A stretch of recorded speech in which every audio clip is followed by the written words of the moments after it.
Hello and welcome back to Sounds on the Couch. I am very much looking forward to introducing you to today's guest. So we've got Reevay here for you. He is a Vancouver-based singer and songwriter, and we will be diving into all that makes up the man behind this music and all about his new single, Dream. So I know you'll be looking forward to hearing all about it, so I won't keep you waiting any longer. We'll get him up right now. Hello, Reevay. Hello. No, thank you so much for joining me on the couch today. Oh, you're welcome. Thank you so much for having me. So would you like to just start by maybe telling us a little bit about your background and what's got you to the point where you're at the moment? My background. So I started music from a very young age. My mother was a guitarist and a singer herself, so I used to watch her perform when I was a very small child at church, dreaming of doing that myself one day. When I was in high school, I played in one of the top marching bands in Canada, the Burlington Teen Tour Band.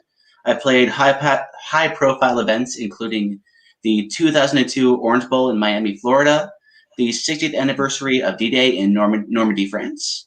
And then after that, I studied music post-secondary. I did a Bachelor of Arts in Music at the University of Guelph.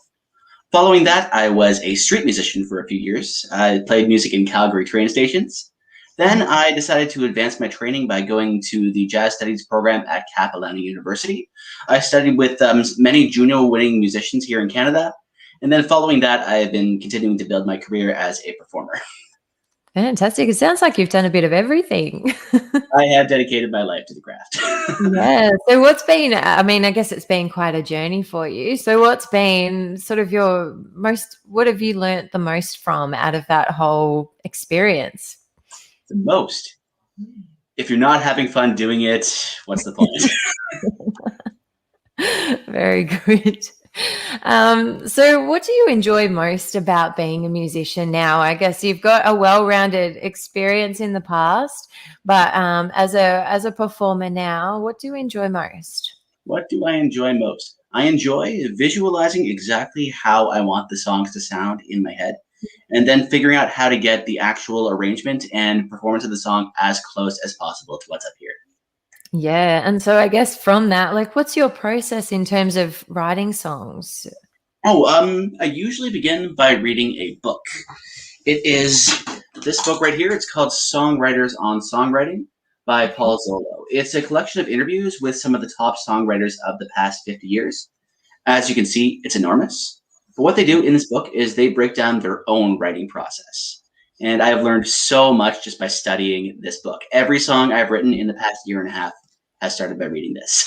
Yeah, and I guess that's really fascinating because so many people have such different processes for putting their songs together. And I guess probably even in that book that, I haven't read it personally, but I guess there would be so many different ways that they do that as well. And so I guess how do you go through all of that and sort of go, okay, this is going to work well for me?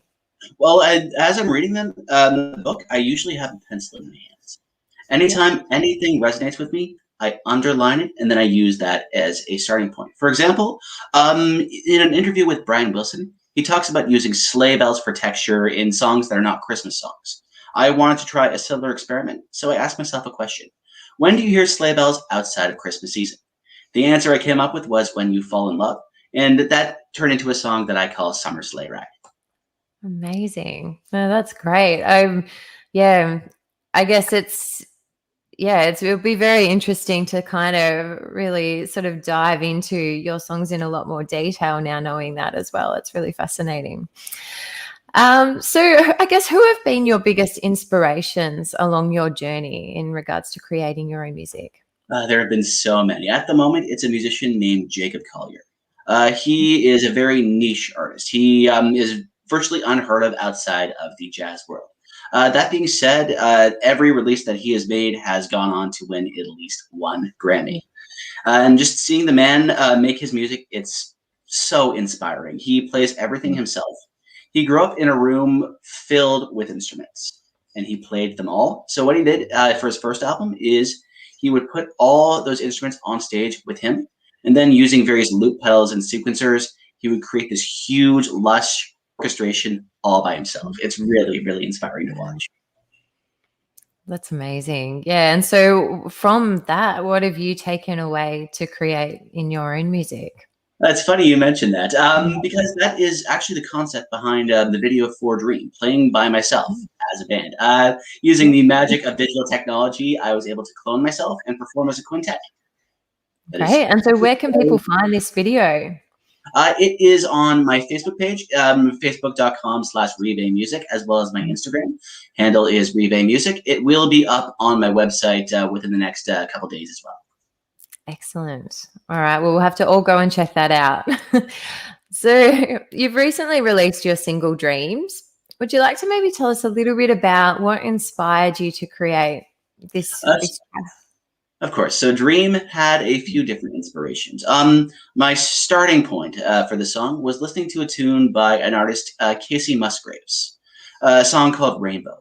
I'm going to be honest, that song was not really my thing, but something about the chord progression just screamed Simon and Garfunkel to me. So what I did is I grabbed my guitar, I figured out by ear exactly what chords I was hearing, and then I asked myself, how would Paul Simon play these same chords? And that was kind of the triggering point to write that song. Yeah, I guess something that's very interesting about listening to the way that you go about creating these songs is you're so good at pulling apart what people are doing and really taking note of that fine detail. Has that been something that you've had to learn, or is that something that you've just always had that with you? It's something that was actually part of the curriculum at Capilano University. Every musician that goes through the program is required to take 2 years of ear training classes. They are incredibly difficult, but it trains you to recognize immediately by ear the exact musical concepts that you are hearing. And it is the number one most useful skill that I have ever learned.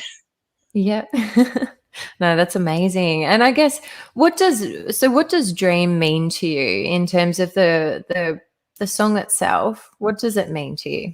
It's about the hope that a dream can give you. And during these very difficult times, I think it's really important to hold on to whatever positivity and hope we can find. I am hoping that that message will connect with listeners. Yeah, absolutely. And I guess so many of us are going through such different times at the moment. And so I guess how has COVID affected the release and the creation of this track for you? Well, of course, like many, almost everybody on the planet, I had a surplus of free time and a lot of anxiety to work through. So songwriting has kind of been my escape from that. There's been a lot of anxiety to work through. You know, music therapy exists for a reason, and I think that just writing these songs has kind of helped my state of mind get through COVID-19. Yeah. Yeah. And I think that's the case for so many artists as well. I think there's going to be a lot of music coming out in the next few months. I think so. I'm predicting a bit of a cultural renaissance when this is all over. So I guess with your whole process, I know that you're very sort of independent in terms of putting together your music and all of that. But is there anyone else that's sort of involved in any of the process with you? Yes, I've just recently not quite acquired. I don't own them, but I have built up quite an effective team for creating music. I work with a studio run by some close friends of mine in Vancouver, Apricot Music Studios. Dream was produced by my friend Ibar Sabat, and the video was shot by my friend Ariel Klimsch. The two of them are very, very good at what they do, and I'm so grateful to be working with them. Oh, that's amazing. And how did you end up coming across this group of people that are helping you? Through work. Ibars and I we were both teachers at a small music studio in Vancouver called CW Music. And then Ariel's girlfriend also works at the same studio. So it was all through work. Yeah, excellent. It's good to have those contacts, isn't it? Absolutely. Networking Yeah, is key. absolutely. And so what has networking been like for you within the music world? Well, networking during my days as a busker in Calgary, it was largely through open mics. I would go out almost every single night, mingle with the community, get some stage time, and build up some connections that I still have to this day. Excellent. And so would you recommend to people that they get out there and start busking and connecting with people, or just go out to open mic nights? Open mics and busking are amazing ways to get feedback. Busking in particular, because you get that immediate feedback of the money in your case. That's very true. And so have there been any real significant challenges for you along the way? It's a good question. Let me think about that for a second. My own self-doubt. As I mentioned, busking, you get that immediate feedback. It is not always good feedback. Yeah. Yeah, which I guess is something that, a lot of people are finding now with all the social media that's around as well. It's very similar in that kind of way, I guess, on when you're busking, that feedback's coming from on the street, but social media is also uh, bringing a lot of feedback, which people probably wouldn't say in different environments. Exactly. They have that level of being anonymous sometimes when they are commenting Yeah. on work and not particularly enjoying it.